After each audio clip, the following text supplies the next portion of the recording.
It was the beginning of a dark night in Temecula, California. The skies looked like it was about to start pouring.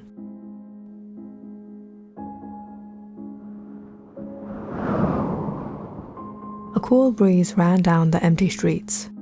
Ruth was walking to the park, like she did every evening before she went home for the night.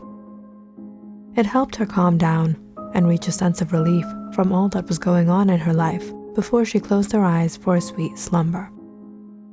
But in the past few days, Ruth has been carrying her pocket knife with her every time she went out at night. The neighborhood she lived in was rather quiet and peaceful. The crime rate was low, and Ruth never had to worry about encountering muggers, thieves, or criminals. She had been living here for her whole life, and not once had she gotten into any trouble. But something just wasn't right. It was better to be safe than sorry. Ruth entered through the gates of the park. Nobody was here at 10 in the night, and she wasn't supposed to be there either. She had met the police a couple of times over the years. Technically, she was trespassing, but they didn't charge her with anything. She was familiar with them, and after all, she was just taking a walk and would leave in half an hour or so. What harm could that do? There was something special about this park. She had an unusual bond with it. It happened every time she walked down the path, be it winter or summer. A refreshing breeze would make all the leaves on the sycamore trees sway side to side in rhythm with the locks of her hair. Ruth closed her eyes and listened to the rustling of the leaves around her. Her peace of mind was disrupted with the crunch of a breaking twig. Ruth turned her head. He thought he hid just in time. But Ruth had spotted him today. She was right. Someone had been following her. But what was his motive? What did he want from her? Ruth nervously walked down the path. She sensed him walking down the path behind her. Should she face him? Should she run for it? Ruth gripped onto her pocket knife. She quickly turned around. "What do you want from me?" Ruth was face to face with a creepy-looking man. His lips curled into a smirk. Ruth recognized him immediately. She had seen him before, at the store, outside her college, walking down her block. He had been stalking her. The creep approached her, grinning madly as he placed his hand into his jacket. He said, "Maybe it's time we finally take this relationship to the next level."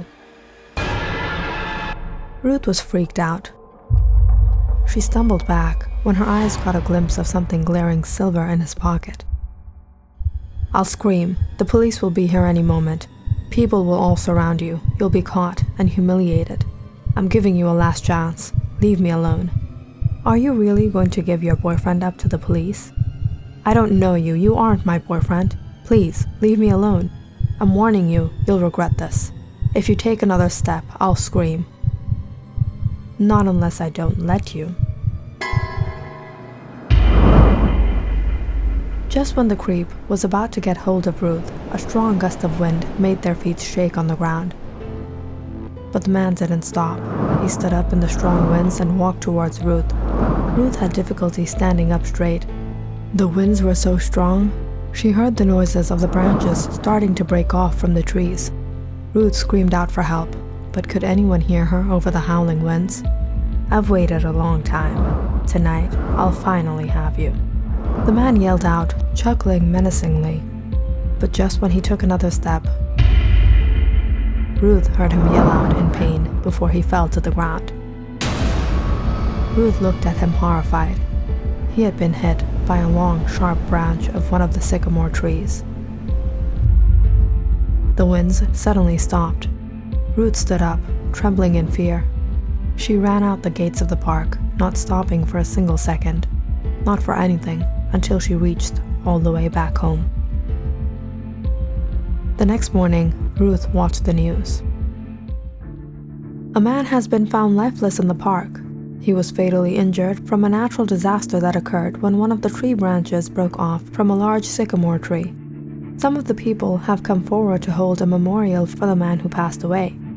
He seemed to have been a local in town. The police say he was an ordinary average guy who lived nearby, went to the community college. He must have been taking a walk through the park when this disaster occurred. Truly, it was an unfortunate event. Ordinary average guy? He was a creep, a stalker. Who knows what intentions he had? People may not have known what happened that night, but Ruth did. She saw it with her own eyes, but there was no way to explain what happened. A sheer coincidence or something more. Ruth let out a deep breath. She ran her hands along the rugged bark of the sycamore tree before she sat down and leaned her back on its cool trunk. Ruth watched the branches lower over her head, the leaves swishing from side to side, though it was a still night. Ruth never stopped visiting the park. She would never. There was something here that made her feel safe, made her feel like she had someone close in her life. Ruth lived alone in her family home just a walk away. Her mother and father had passed away in the early years of her life. She grew up with her aunt, who lived nearby. Once Ruth turned 18, her aunt handed her over her parents' property, the property that she rightfully owned. Ruth moved there and started life on her own. She often felt lonely. Staying in her parents' home reminded her of the old days, which led her to the park, not too far from the house. Her parents used to take her there. They would sit under the shade of the sycamore trees, and her mother would tell her silly stories to entertain her. Ruth, when I was young like you, I used to come here and talk to these very trees. These sycamores are older than everyone in the city, older than me and you and even Grandpa. Even Grandpa, now that's old. Some say these trees can hear you, they can understand you. Sometimes I talk to them. In a way, they're like an equivalent of a journal to me. They know all my secrets. That's so silly, Mom. Trees are just trees. Whenever Ruth was down or upset, she used to go to the same spot. She talked to the trees. She told them what was going on in her life. Sometimes she cried, sometimes she smiled. Sometimes she let out all her rage. For whatever occasion, Ruth would find contentment in being able to let out her inner thoughts. Nobody would be there to judge her or disagree with her. She felt like she could speak freely and finally open up. Sometimes she saw others walking down the path in the park, giving her strange looks. Kids would stare at her and then run to their mothers and tell them about a weird girl who talked to the trees. Over time, Ruth noticed things unimaginable to her. She finally understood what her mother had been talking about. Sometimes it seemed as if the trees were truly alive in all sense, sentient and sapient. They cried with her and laughed with her. At first, Ruth just shook it off. She was just imagining things to satisfy that empty space in her life. A small breeze that made the leaves sway wasn't an answer to her question. It was just nature. But with every meeting, every secret shared, every worry told, Ruth began to feel a presence around her. That's when she started coming to the park at night. When no one would be around, just Ruth walking amongst the sycamores. She talked to them, not fearing the people looking at her, laughing at her, calling her names and thinking she was crazy. When she put her hand on the bark, she felt an unusual rhythm, a vibration that she had never felt before. She sat down on the bare ground. But by the time she left, she ended up climbing off of a seat. The roots of the sycamore would cradle and elevate her. What she experienced was amazing. She knew no one would ever believe her, but she didn't intend of telling anyone either. Just like the trees kept her secrets, she would keep theirs. It was last year that Ruth was amazed by the bond she had with the trees. They did truly hear. they felt and responded in gestures and movements. They saved her from an awful fate that night. They were a protecting presence watching over her.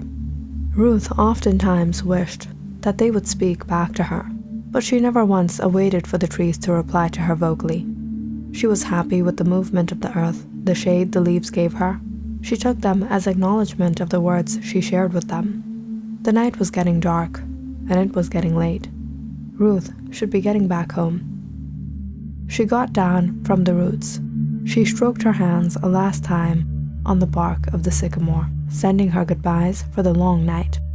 I knew it was you, that dark night. It's been a year since, and I still remember it like it was yesterday. Ruth walked down the path once again. The park was silent.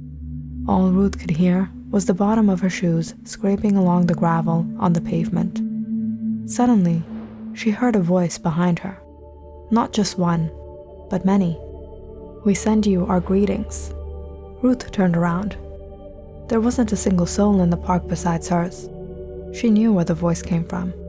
She smiled as she looked at the leaves of the sycamore, moving in the stillness of the night. Click on the subscribe button and check out more awesome videos on our channel. And don't forget to press the bell icon because you know it's interesting.